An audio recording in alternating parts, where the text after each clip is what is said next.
if you look at the very top, there is a timer. Each round is 45 minutes long. On the left side is the Confederate flag. Right side is the Union flag. Today we're playing as the Union. Where it says battle ready, that is a morale bar. There are 5 stances of morale. Battle ready, engage, taking losses, breaking, last stand, final push. To get the enemy morale drop, there are 2 ways to do this.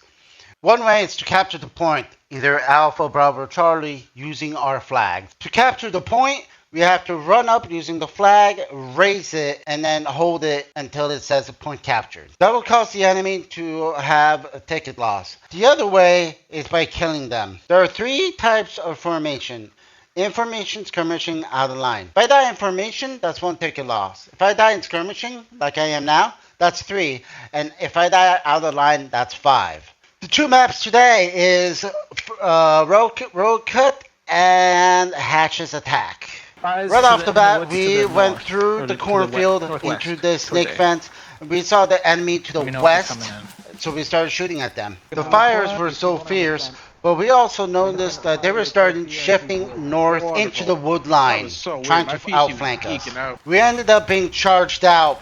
So we stepped back about 50 yards, regrouped, and ready for the next attack. Sergeant Pilot told us to charge in, and we caught them completely by surprise. We ended up retaking the fence, but they came and flanked us straight from the north. Our team decided to change the plan, so we started running to the west side of the railroad tracks. As soon as we crossed the railroad tracks, we were ambushed from the enemy from the north.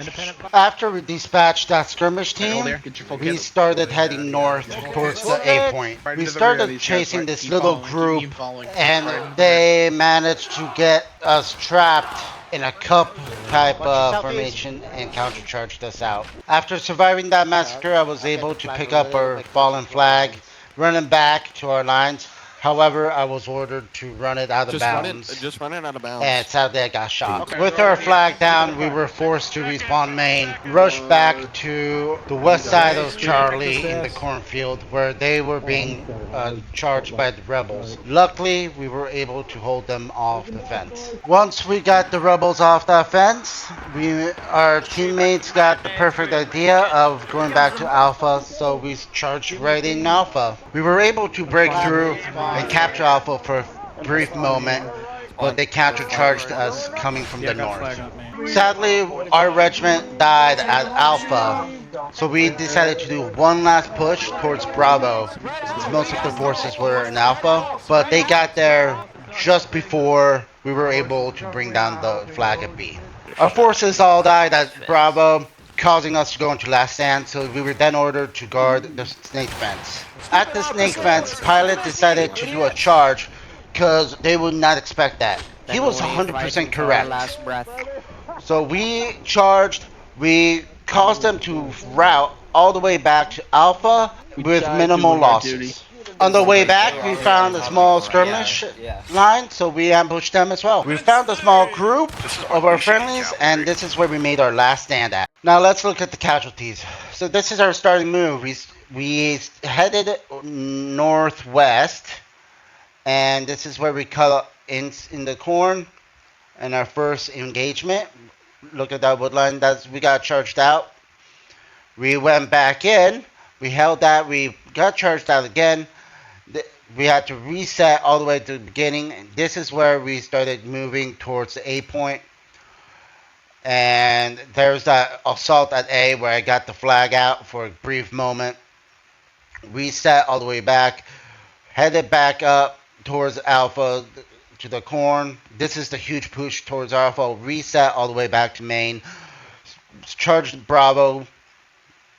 Died. Back to main. This is pretty much our last stand right here. That's the small group that we charged out.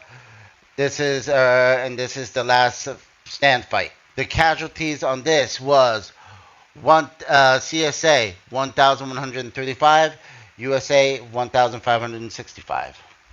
Before we start round 2, please don't forget to subscribe, comment, like, and share. I am on YouTube, Rumble, Twitch, TikTok, Facebook, and Instagram. I am trying to get 4,000 subscribers before 2027. So if you could, please subscribe. That'll be the world to me. And let's start round 2. The second map was called Hatch's Attack. We were playing as skirmishers with sharp rifles, which are repeating carbines. And our mission for this one was to attack the point to the west of us.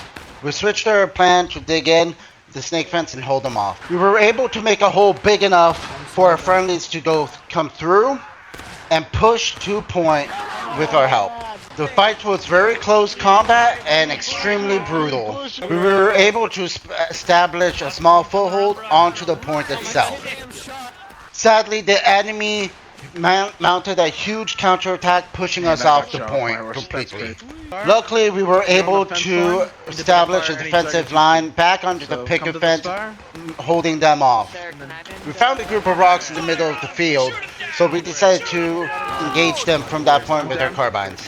The enemy amassed a huge counterattack and pushed us all the way back down the hill. With the help of our friendlies, we were able to attack the hill again. We made another massive push towards point, this time a little bit further west, to make sure that they were cut off from their spawn point. However, the enemy knew that it was the same first plan, so they managed to easily push us off again. Our friendly commanders made a new plan. They decided to go further east and cut through the corn, attacking them from the opposite direction. For us, that meant going straight up the middle, and that's when we engaged a small group. We defeated that small group and we rushed straight up the middle and engaged the point. Our friendlies did make it through the corn and started charging the point, this time from the north heading south. But we got into a massive bloody melee. I did end up getting a few kills, but ultimately we were pushed off again. We ended up resetting and cutting through the corn to go back to our original position, and we got ambushed by a small group of rebels, but our friendlies were right there. We decided to switch positions and go into the corn right near the point, but also protected by the snake fence. This position was vastly superior because we were first protected by the snake fence, but also concealed by the corn as well, causing massive enemy damage. The enemy did end up pushing us off that corner of the fence, but we were able to regroup and head down a little bit further down the fence. Close enough to the fight, but far away from the buckshot. After 5 minutes, we lost so many casualties, we ended up going into final push, so they ended up counter-attacking us. Alright, let's look at the casualties. Since we were skirmishers, we were able to move before anybody else could. That is when we set up position. This is our first push. We held the point for a little bit, but then we ended up getting kicked off, falling back. We reassembled, getting ready for a second push. That's when we support the center. We fell back, and here comes the second massive push. But again, we got kicked off. Our commanders decided, hey, new plan. We engaged that small group there. That's when we rushed up. We were able to establish a position, but we lost it. Up the cornfield, the corner of the corn is right here, that huge fight. We got killed, we got kicked off. We held back a little bit, and here comes the final push that the enemy did towards us. And we ended up losing the whole match together. The casualties: CSA 1,232, USA 1,785. That was the Boy Howdy campaign, August 21st, 2026. Thank you so much for watching. If you like that video, please like, subscribe, comment. Again, I'm trying to get 4,000 subscribers before January 1st, 2027. So that gives me about 3 months. I am on YouTube, Rumble, Twitch, TikTok, Facebook, and Instagram. I use Facebook and Instagram to communicate. Thanks again so much for watching, and I will talk to you all later.